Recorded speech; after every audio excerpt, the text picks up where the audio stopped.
종합제TV 시청자 여러분 안녕하십니까. 2019년 10월 23일 오후 4시가 됐습니다. 오늘 오전에 정경심 동양대 교수가 구속영장 실질 심사를 받기 위해서 법원에 공개 출석했지만은 여러 언론사가 보도를 하면서 정씨 얼굴을 흐릿하게 하는 이른바 모자이크 처리를 했습니다.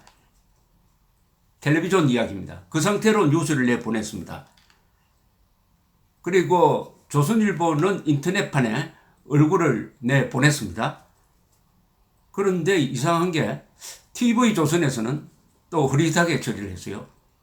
지금 제가 검색을 해보니까 채널 A, YTN, 연합뉴스 TV, SBS, KBS 거의 전 텔레비전이 거의입니다. 또 제가 확인 못한 것도 있겠죠.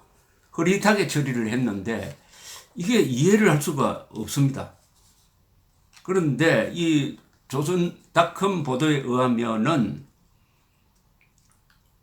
자체적 결정이라는 겁니다.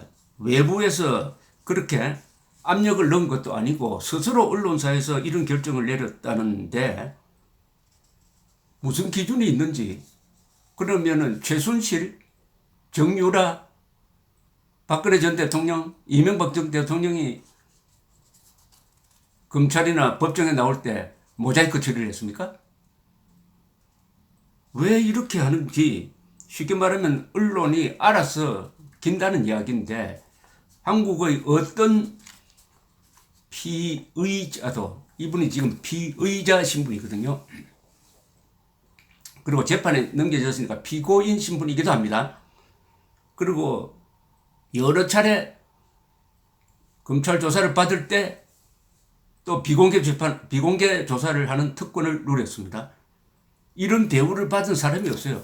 한국 언론으로부터 이분처럼 특별 대우를 받은 적이 없습니다. 더구나 조국 동생 그리고 아들, 딸 이름도 지금 밝히지 않고 있습니다. 숨겨주고, 가려주고 있습니다. 이런 대우를 받은 사람도 없습니다. 여기 등장하는 이 변호사들도 대충 의견이, 거의 대부분의 의견이 얼굴을 공개해도 법적 문제는 없을 것이라는 이유입니다. 그런데 갑자기 왜 얼굴을 가려주느냐? 갑자기 한국 언론이 세계에서 인권 보호를 제일 철저하게 하는 언론으로 바뀌었느냐? 이 또한 이해 안 되는데, 오늘 새벽 성폭행 혐의로 긴급 체포된 김준기 전 동부그룹 회장은 얼굴을 공개를 했습니다. 그럼 정경심과 김준기 전 동부그룹 회장 사이에는 뭐가 있느냐? 한 사람은 살아있는 권력에 관계된 사람이고, 한 사람은 죽은 권력이냐? 그 차이밖에 없다. 이렇게 되는데 공정하지 못합니다. 이 경우에는 이분은, 정경심 씨는 우선 피의자, 피고인 이런 신분인데다가 현직 장관의 부인입니다. 그러면 공인이라고 그래요. 이런 사람을 파브릭 피거라고 합니다. 이 명예훼손에 대해서 이론적으로 확립된 논리가 있습니다. 공인은 사생활이 없다는 겁니다. 사생활 중에는 얼굴도 포함됩니다. 공인은 사생활이 없습니다. 엘리자베스 영국 여왕의 딸, 아들, 딸 다 사생활이 없습니다.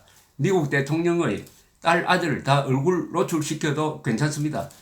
파파라치라고 불려가지고 기자들이 집요하게 따라다니면서 사생활을 사진 찍어도 그것은 허용됩니다. 왜냐하면 공인은 상당한 영향력을 끼치기 때문에 그만큼 언론의 집중적인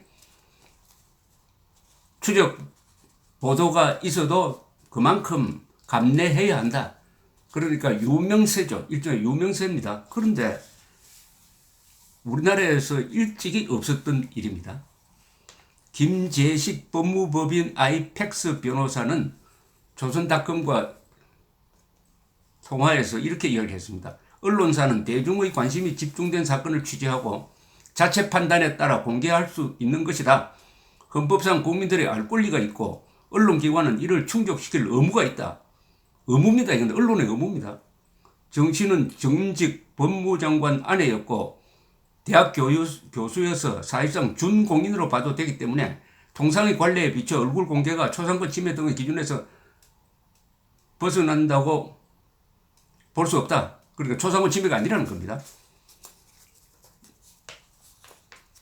네티즌들도 화가 났습니다. 정경심의 특혜는 끝이 없다. 조국 일가가 지금까지 누린 불법을 얼마나 당연히 생각했으면 죄를 뉘우친다는 말 한마디가 없느냐. 정유라, 장시호, 최순실은 얼굴 다 보여주었고 정경심은 웬 모자이크 처리냐. 이게 문재인 정부에서 입만 열면 하는 공정이라는 것인가 라고 했습니다. 문재인 대통령이 요새 새로 개발한 말이 있습니다. 합법적 제도에 내재된 불공정. 아주 복잡합니다. 쉽게 말하면 합법 속의 불공정이 있다. 이것까지도 공정하게 만들어야 된다는 요구가 이번에 일어났다. 조국 사태로 이렇게 이야기를 합니다. 그것은 조국을 편들기 위한 겁니다. 조국 그 일가가 저지른 이 범죄 혐의는 사실은 죄가 되지 않는 것이다. 합법적 테두리 안에 있는 것이다. 그런데 그 중에 불공정한 게 좀 있기 때문에 국민들이 화를 낸 것이다. 라는 이야기입니다. 이건 완전히 조국을 봐주기 위한 겁니다. 다 지금 11개의 혐의가 적용되어 있습니다. 횡령, 증거인멸, 사문서 위조, 동행사 등 어마어마한 혐의인데 이게 합법이라는 겁니다. 이게 합법인데 다소 불공정했다. 이렇게 문재인 씨가 이야기를 하니까 아마 언론사도 거기에 맞춰가지고 이것은 문재인 대통령을 위한 서비스가 아닐까 하는 그런 생각이 저는 듭니다. 그러나 오늘 이것은 한국 언론의 암흑의 날입니다. 한국 언론은 공정해야 됩니다. 제가 합법 속의 불공정이 도대체 뭐냐? 아무리 생각을 해도 머리에 떠오르지 않는 차에 오늘 하나를 예를 들만한 사례를 발견했습니다. 오늘 큰 길을 건너는데 파란불이 들어왔습니다. 횡단보도를 건넙니다. 그런데 시간이 한 10초밖에 남지 않았어요. 그런데 어떤 사람들이 횡단보도를 건너지 않고 저 대각선 쪽으로 막 달려오더니 건너갔습니다. 물론 횡단보도를 건너지 않는 점에서는 이게 규칙 위반인데 한편으로는 파란불이 켜져 있었으니까 합법이에요.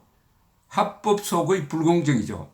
그러니까 공정하게 횡단보도를 걷겠다고 하는 사람들은 10초밖에 남지 않았으니까 기다리는데 변칙적으로 대각선으로 그냥 가로질러 가지고 걷는 사람, 이 사람이 바로 합법 속의 불공정입니다. 그런데 보통 그런 거 양해하잖아요. 문재인 대통령은 조국 일가가 저지른 비리는 그 정도밖에 안 된다는 겁니다. 대각선으로 횡단보도를 가로지른 그 정도밖에 안 되는 합법 속의 불공정이다. 그러나 그것도 안 된다. 그러니까 더 공정하게 만들겠다. 이런 아주 재밌는 이야기를 했는데 그게 바로 영향을 끼친 게 아니냐 하는 게 저의 생각입니다. 그러니까 이 텔레비전사에서 겁을 먹고, 이건 겁을 먹은 거죠. 겁을 먹고, 그러면은 우리나라에는 특권 계급이 있다는 겁니다. 즉 조국 같은 사람이 특권 계급입니다. 특권 계급을 없애는 게 우리 대한민국의 과제입니다. 지금 좌파가 특권 계급입니다. 특권 계급. 좌파가 특권 계급이라는 게 바로 조국 부부가 잘 보여주고 있습니다. 이것을 쉽게 말하면 갑질이라고 하잖아요. 갑질. 또 뭐라고 그럽니까? 신종 양반 세력입니다. 신종 양반 세력.